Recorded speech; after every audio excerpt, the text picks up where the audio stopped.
down on your chair. Go forth into the world in peace. Be of good courage. Hold fast that which is good. Render to no one evil for evil. Strengthen the faint-hearted. Support the weak. Help the afflicted. Show love to everyone. Please be seated.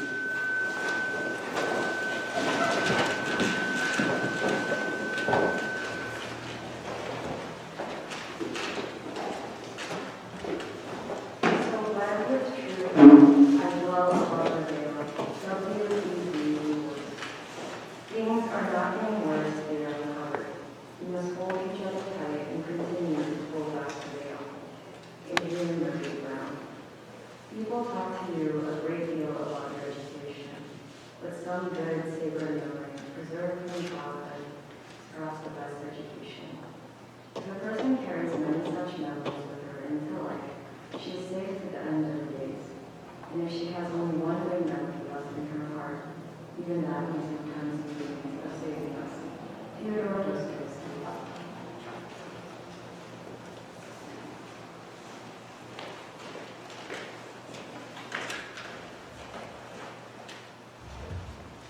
Welcome, everybody. I want to take this time to recognize the uniqueness of this moment. It is the first time a significant portion of our community is back together, united in this special physical space of our school's chapel. Especially this morning, after such a beautiful lantern ceremony last night, it feels fitting to reunite in Lumina, in the Latin for light or lantern. I am so grateful to share this remarkable moment with you, class of 2021 seniors, after this remarkable year. As you all know, after our process to review the chapel was reinvigorated by student activists last summer, we have spent much intentional effort this year, this strange, hybrid Zoom year, to reimagine this community time together. We will continue this important work to ensure this time and gathering is an inclusive space, one that is centered on belonging. Today, you'll know we have entered and will exit, as we have traditionally for many years, because this is the final senior ceremony. Creating change is an ongoing process. Thus, we will continue to reflect as a community on how to set this time and space apart from our regular school life with ritual and tradition that resonates with and includes all. Our goal is to incorporate a multitude of perspectives and voices in the future, and for future iterations of Lumina, incorporate that into a vision that grows from this community.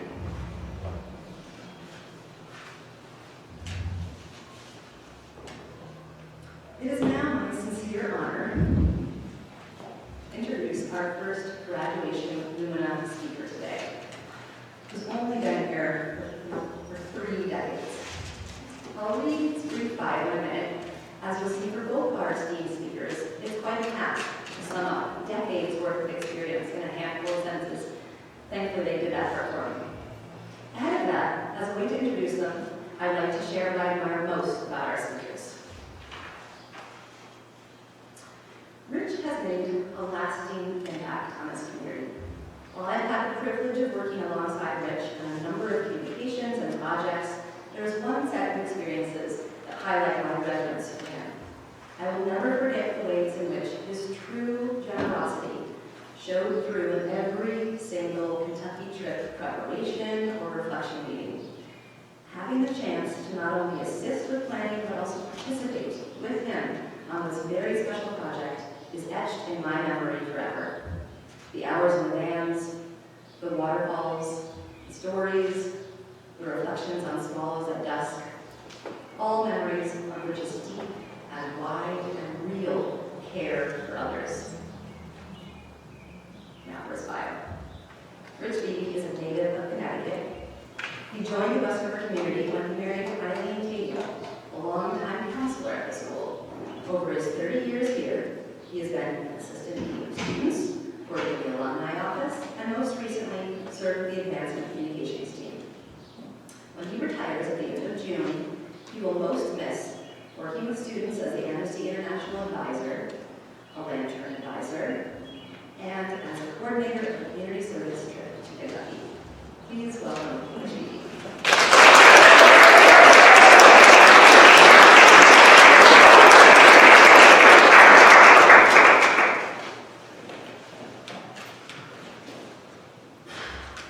Okay.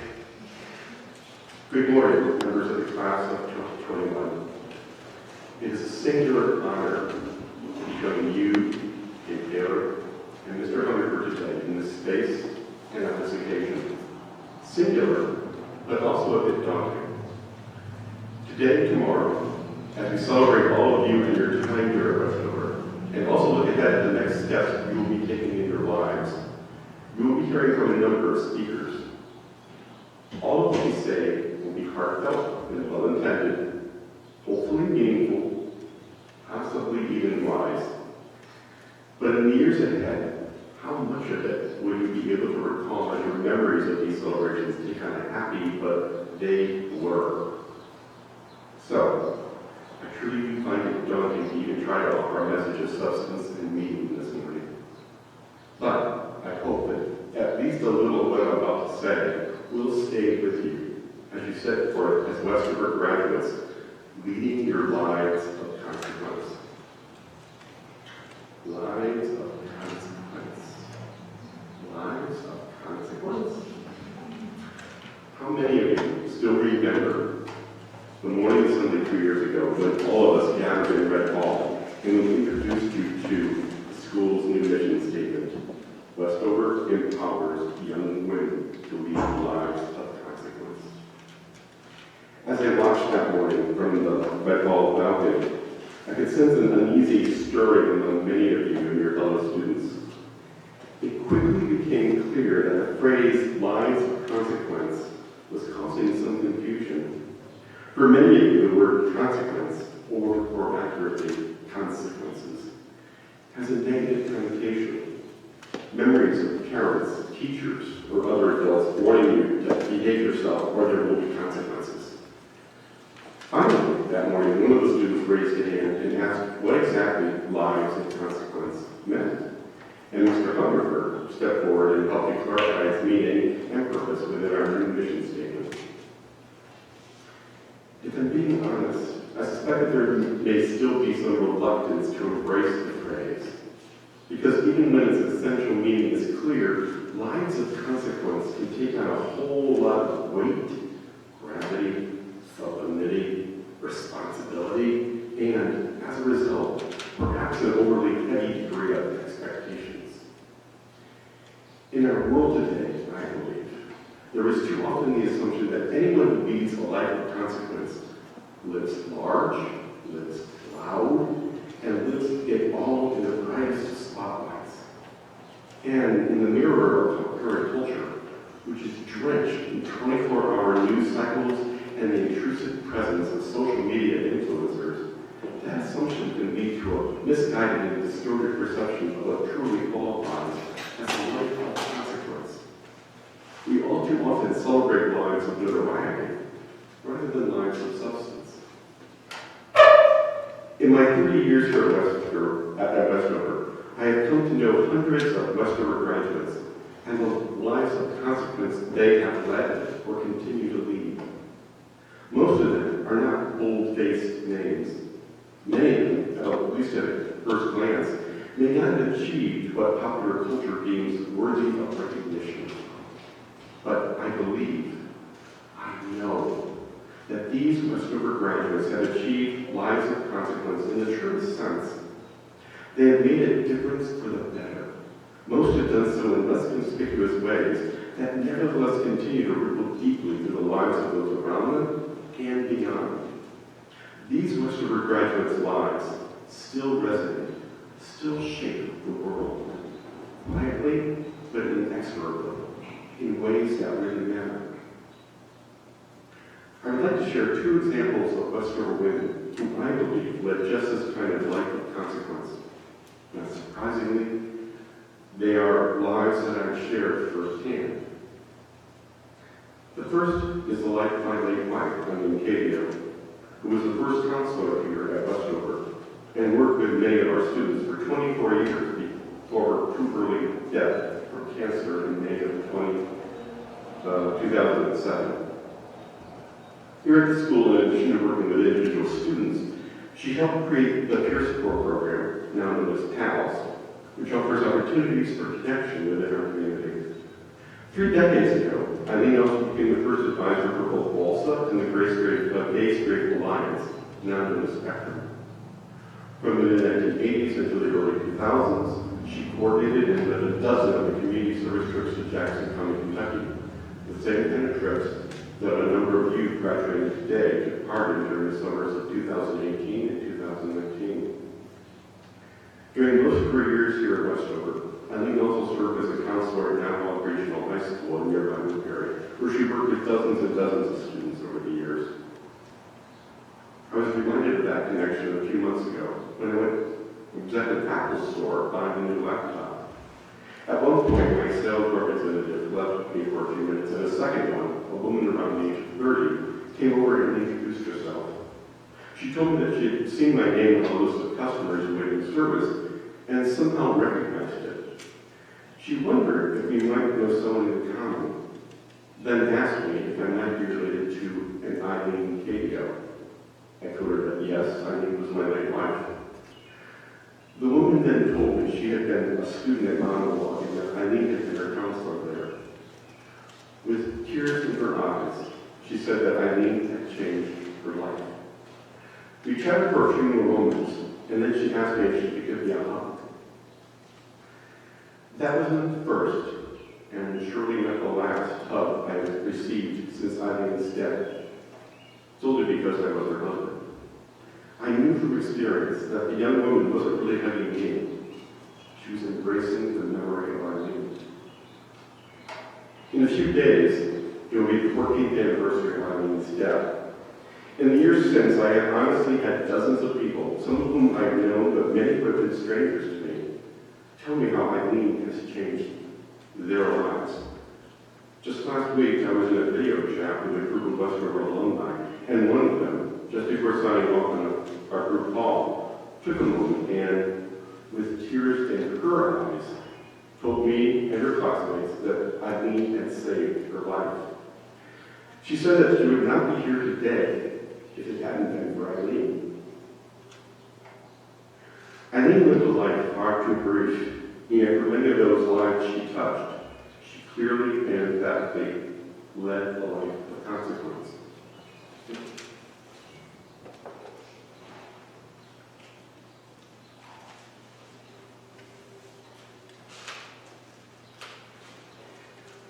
The second Westover woman whose life of consequence I'd like to share is a member of the class of 2010, our late daughter, Megan Beebe. Megan lost her life at the age of 21 in an accident in December 2013, just 2 weeks after she had completed her graduation requirements at the University of Massachusetts at Amherst. At the age of 14, Megan had lost Eileen at the end of her freshman year here at Westover. During her time here, Megan was an occasional honor student, as well as second at fleet, a proctor, and co-captain of the soccer team. At UMass, she studied sociology, like her mother, volunteered on a hotline for a sexual crisis hotline, and was a student intern at the Hampshire County Jail and House of Correction, shadowing staff members and occasionally working directly with prisoners. During the previous summer, Megan had worked as a counselor at Camp Natasha, a YMCA program in nearby Watertown. This was to be her only full-time job that Megan was to ever have. Shortly after her death, the camp asked if they could establish a campership fund at Natasha in Megan's memory. In the years since, most of the money raised for the fund has come from an annual chili challenge, when volunteers literally jump into the freezing waters of the camp's pond in the middle of winter. To date, after 8 events, they have raised approximately $50,000 for camp scholarships in Megan's memory. Near the end of her one summer at Camp Natasha, Megan was given an award for her work as a counselor after she was nominated by one of her coworkers. Megan's nomination read in part, "She never stops. There never seems to be a dull moment when she's around. She always keeps her campers active and enthusiastic. She does all that she possibly can to make sure each day is the very best day it can possibly be. She does all that she possibly can to make sure each day is the very best day. Those words, I firmly believe, describe how to live a life of consequence. It certainly describes maybe a short but emphatic life of consequence. I share the examples of both of these women's lives with obvious pride, but also with purpose. Neither Eileen nor Megan, I acknowledge, may have lived the kind of life of consequence that fits our world's easy assumptions. I admittedly am biased, but I truly believe their lives did and still has consequence. I will now dare to suggest that their lives are not the only ones that should rise above our assumptions. This morning, within this special space, within our student community, I'm looking out at a group of Westover students who I suspect have already begun to lead lives of consequence. For the past 14 months, you all have been part of a great uncertainty, a set of often hope-dashing, sometimes hope-lifting circumstances that have enveloped our world. Your day-to-day lives and those of your families and friends have been disrupted by a global pandemic, the likes of which we have not seen in a century. In addition, tremendous social and political conflict have roiled through our institutions and nations on a large scale. And for many of us, even with our families and other personal relationships, on a profoundly intimate level. As a result, we all have become witnesses to a world that seems to call on us to doubt, to be angry, to distrust, to fear, all too often with a good reason.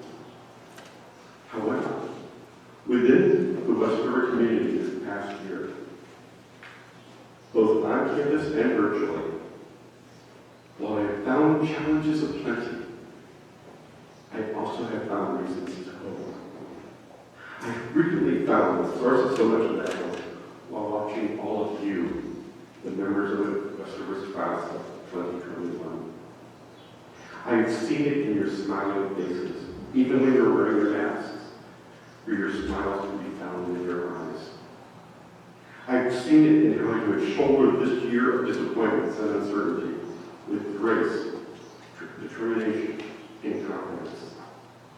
I've seen it in your unrelenting sense of humor and in your undiminished sense of perspective. I've seen it where you have dared not to settle for less. You have raised tough questions within our community with both courage and reason, and in the resulting discussions you have listened with respect and conviction. You have not compromised your principles and have helped to bring about needed change within our school community. Through your example this past year, I've seen you collectively already leading lives of consequence. So, class of 2021, please keep leading the way. Keep leading your lives of consequence. Thank you.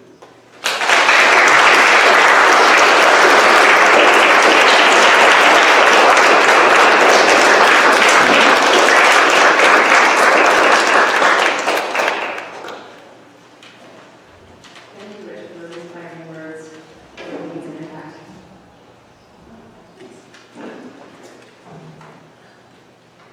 Important ones for us all to hear about lives of consequence.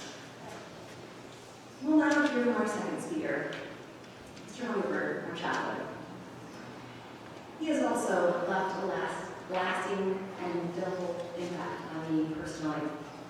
Here I'm thinking of his dry sense of humor and sharp wit, leading us in singing Jerusalem in the school band during a faculty party, but also his profound, real, and life-changing optimism in the face of just about anything, ranging from scheduling inconveniences to life-threatening cancer. He has also helped shape the culture, heart, and spirit of this place through his leadership in this particular special and sacred space we're in right now.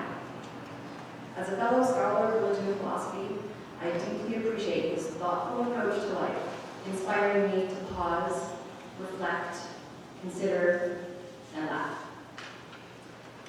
Tom Harford, who grew up near Los Angeles, California, followed a college career in California, to Arizona, to Nebraska, to Connecticut, where he earned his master's in arts and religion from the Yale University Divinity School. Shortly after this, he began teaching and living with his family at Westover School, where he has spent a wonderful 41 years as English teacher, chaplain, and administrator. He will graduate with you tomorrow.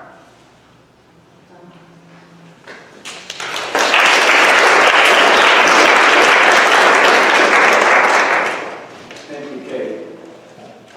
It's so strange to see you all masked. You know, and this is the first time I've been back with a group of students in space like this. It's quite something. One of the great privileges of my life has been my living and teaching at Westover. As I'm now about to retire, I feel my life here as a privilege more than ever. When she retired, one of my mentors said that her life, when retired several years ago, said that her life had never felt like work.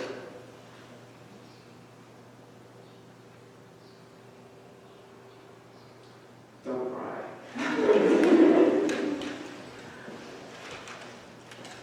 This thought has grown in me.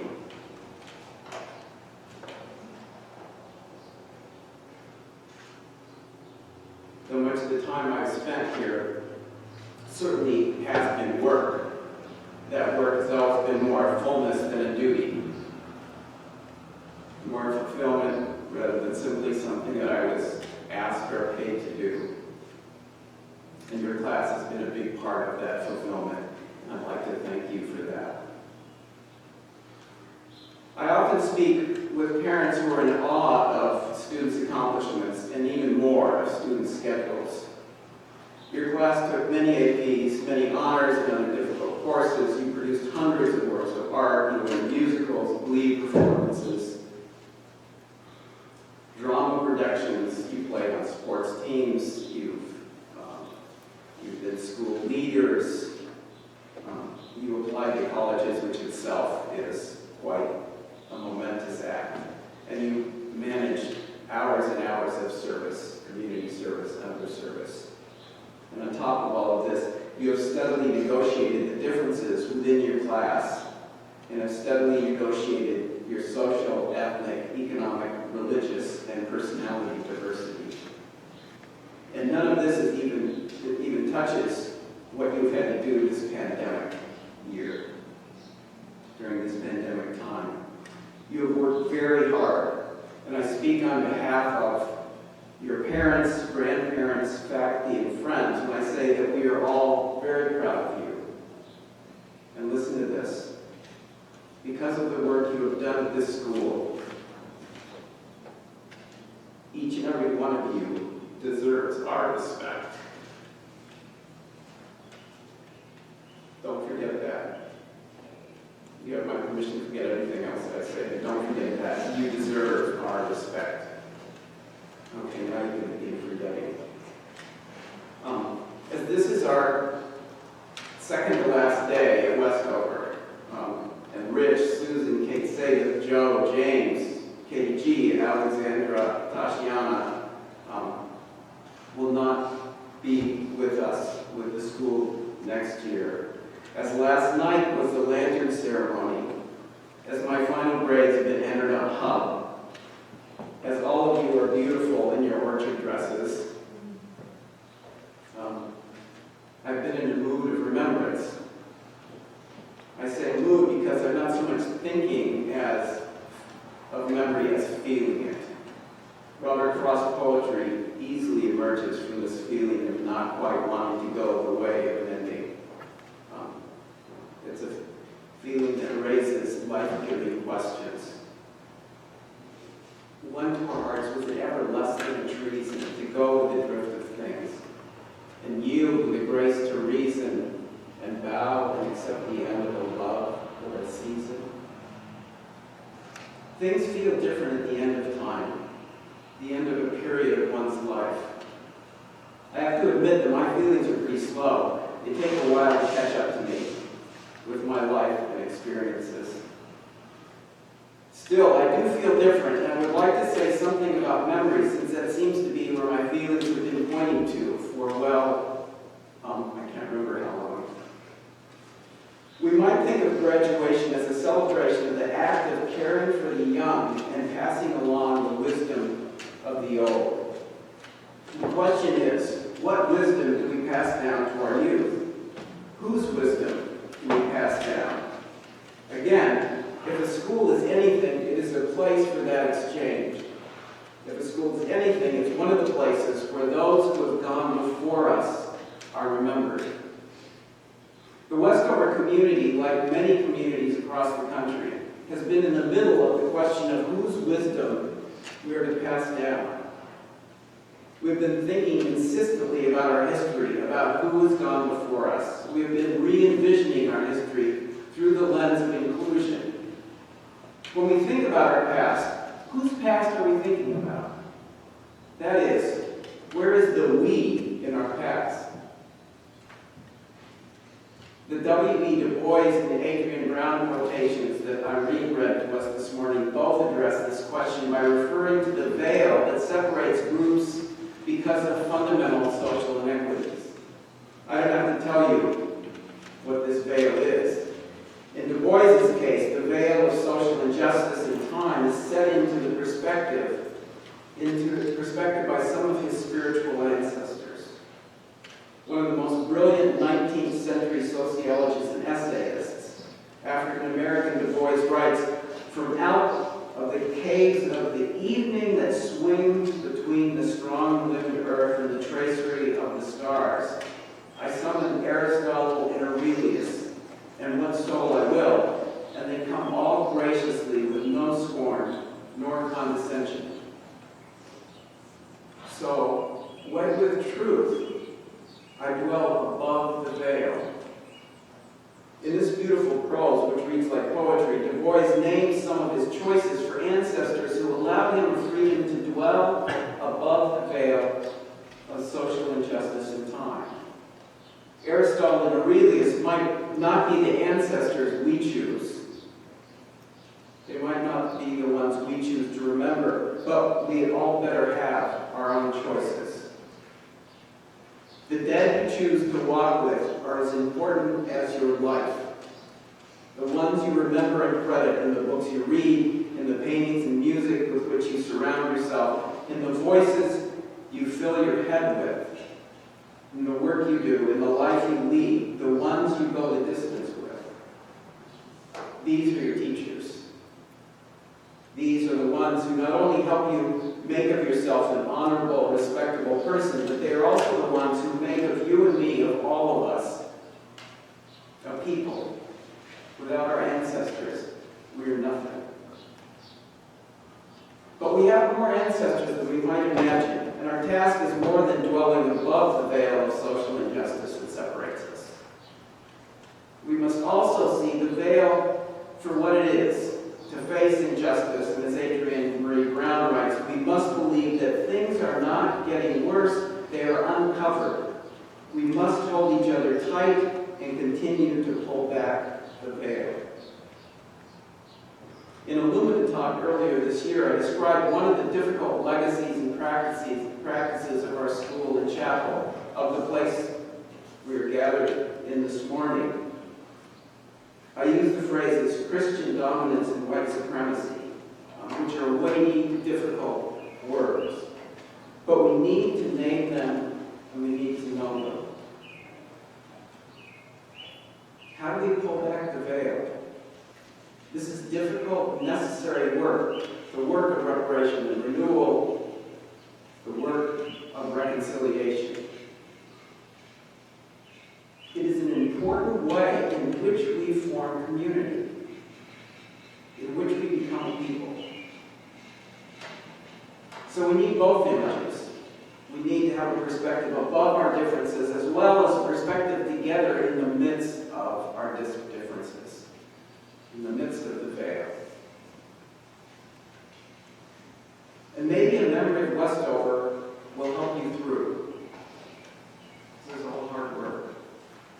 As Joe Dexter mentioned in a chapel talk a few years ago, there are memories in things. We are remembered by places, by Red Hall, by Lantern, by our classrooms. We're remembered by some of our new places, our new spaces. We're remembered by the quad. The remarkable ghosts of those who have worked and studied here remain for you. Welcome you.